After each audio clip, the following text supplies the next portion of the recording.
Jemaat dan sahabat yang dikasihi Tuhan Yesus Kristus, salam jumpa di hari yang penuh berkat yang Tuhan anugerahkan kepada kita. Harapan saya, kita semua dalam keadaan baik dan sehat.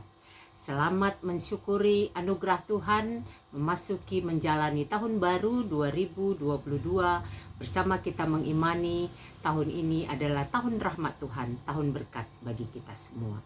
Sebelum kita mendengarkan firman Tuhan, marilah kita berdoa. Damai sejahtera Allah yang melampaui segala akal, itulah yang memelihara hati dan pikiranmu di dalam Kristus Yesus Tuhan kita. Amin. Firman Tuhan bagi kita pada hari ini tertulis dari kitab Yesaya pasal 38 ayat 17. Sesungguhnya penderitaan yang pahit menjadi keselamatan bagiku. Engkaulah yang mencegah jiwaku dari lubang kebinasaan. Sebab engkau telah melemparkan segala dosaku jauh dari hadapanmu. Demikian firman Tuhan. Kita bersyukur oleh anugerah dan kasih Tuhan. Kita diberi kesempatan menikmati hari baru. Dan kita imani berkat Tuhan selalu baru setiap pagi.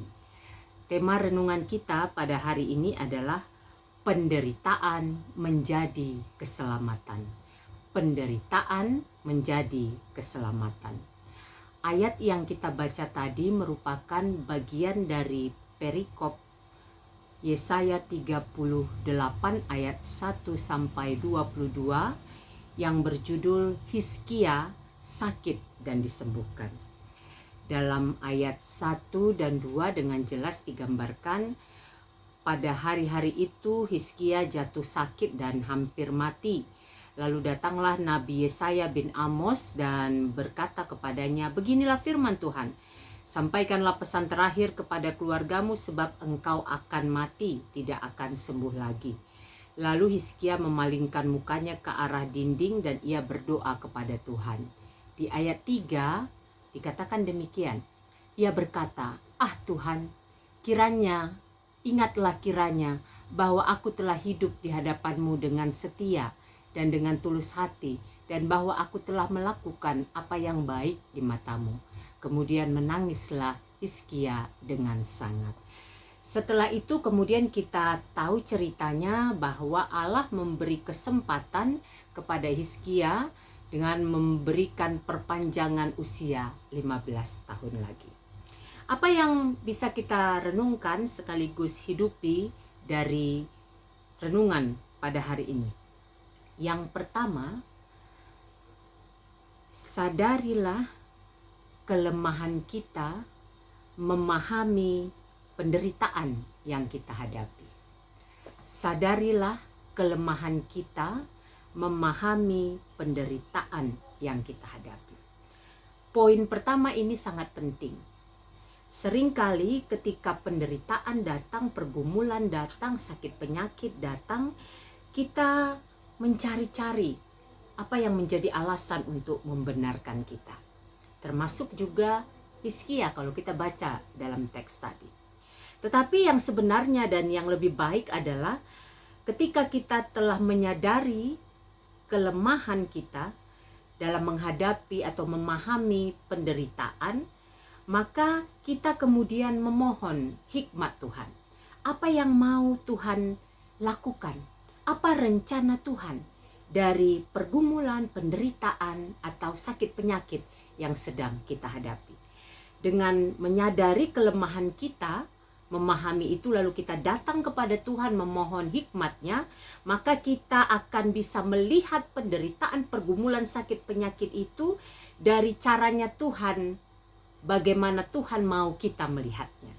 Jadi hikmat Tuhan itu memampukan kita melihat penderitaan, pergumulan, sakit penyakit itu dari caranya Tuhan, bagaimana Tuhan mau kita melihatnya. Yang kedua, datanglah kepada Tuhan memohon pengasihan dan pengampunannya. Datanglah kepada Tuhan memohon pengasihan dan pengampunannya. Ketika kita telah menyadari kelemahan kita memahami penderitaan, pergumulan, sakit penyakit, lalu kemudian kita datang kepada Tuhan memohon belas kasih, memohon pengasihannya.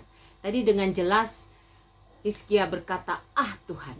Lalu kemudian dikatakan di bagian ayat 3 yang terakhir, kemudian menangislah Hizkia dengan sangat. Ada suatu permohonan, ada suatu kerendahan hati, memohon pengasihan pengampunan dari Tuhan. Agar kita diberikan kelepasan atau kita diberikan jalan keluar untuk dapat melampaui pergumulan yang kita hadapi, untuk dapat melampaui penderitaan, untuk boleh dipulihkan bagi yang sakit, disembuhkan bagi yang sakit. Ini poin yang kedua. Yang ketiga, responlah pengasihan dan pengampunan Tuhan dengan hati yang bersyukur. Ini menjadi poin terakhir dan menjadi poin yang penting ketika kita telah menerima pengasihan dan pengampunan Tuhan, maka kemudian responlah itu dengan hati yang bersyukur. Dalam teks ini kita baca ayat 10 sampai dengan 22 merupakan karangan Hizkia, Raja Yehuda sesudah ia sakit dan sembuh dari penyakitnya. Artinya dia merespon kesembuhan itu dengan menuliskan kata-kata atau rangkaian kalimat, atau mungkin kita sekarang bisa menuliskan puisi atau menuliskan syair lagu, atau menuliskan apalah yang menjadi ungkapan hati kita, ungkapan syukur kita. Tentu tidak hanya sebatas tulisan, tapi kemudian respon kita atas pengasihan dan pengampunan dari Tuhan itu kita tunjukkan dalam hidup keseharian kita. Hidup yang memuliakan Tuhan, hidup yang juga menjadi berkat bagi sesama. Ketika kita telah menerima pengasihan pengampunan dari Tuhan, ketika kita menyadari bahwa Tuhan sungguh memberkati kehidupan kita, menolong kita, melepaskan kita, mengatasi pergumulan, penderitaan, sakit penyakit kita disembuhkan, maka kita respon dengan ungkapan syukur, bersukacita, menikmati, memaknai hari-hari kehidupan kita dengan membuahkan hal-hal yang berkenan bagi Tuhan dan menjadi berkat bagi sesama. Dengan memahami hal inilah, maka benarlah penderitaan yang kita hadapi, ketika kita menghadapinya dengan memohon hikmat Tuhan dan bersama-sama dengan Tuhan, itu akan menjadi keselamatan, menjadi sesuatu yang justru semakin menyadarkan kita siapa diri kita di hadapan Tuhan, menyadarkan betapa lemah terbatasnya kita di hadapan Tuhan, lalu kemudian kita datang ke hadapan Tuhan dan kita lihat pengasihan, pengampunan, kasih dan kuasa Tuhan nyata dalam kehidupan kita. Kiranya firman Tuhan pada hari ini menyemangati kita untuk menjalani hari-hari kehidupan kita dengan beragam dinamika, pergumulan, dan beragam hal yang kita tidak tahu apa yang akan terjadi, tetapi yang pasti ketika kita menghadapi segalanya dengan mengandalkan Tuhan, semuanya akan menjadi kebaikan bagi kita. Saya akan mempersembahkan sebuah lagu, kiranya lagu ini menjadi berkat bagi kita semua.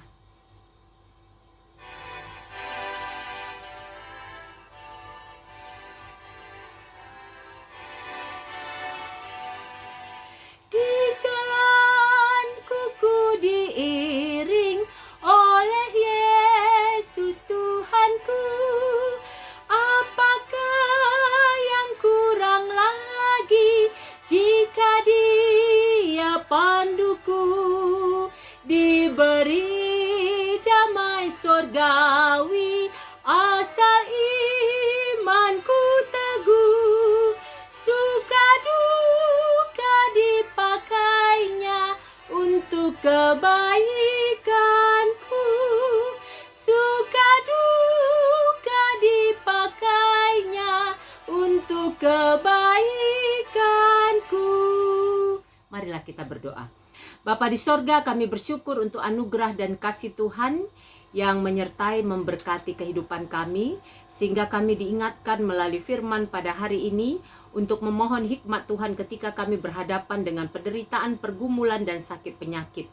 Dengan memohon hikmat dari Tuhan, maka kami akan menyadari betapa terbatasnya kami. Kami datang kepada Tuhan memohon pengasihan dan pengampunan, lalu kemudian kami merespon semuanya itu dengan hidup bersyukur, sehingga hidup kami menjadi puji, hormat, kemuliaan bagi Tuhan, sukacita berkat bagi kami dan sesama.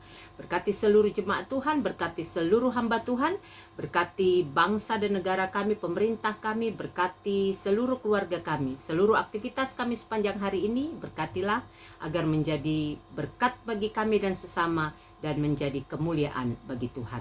Di dalam nama Yesus kami bersyukur dan berdoa. Amin. Selamat beraktivitas, sehat, semangat, dan sukacita senantiasa di dalam penyertaan Tuhan. Tuhan Yesus memberkati.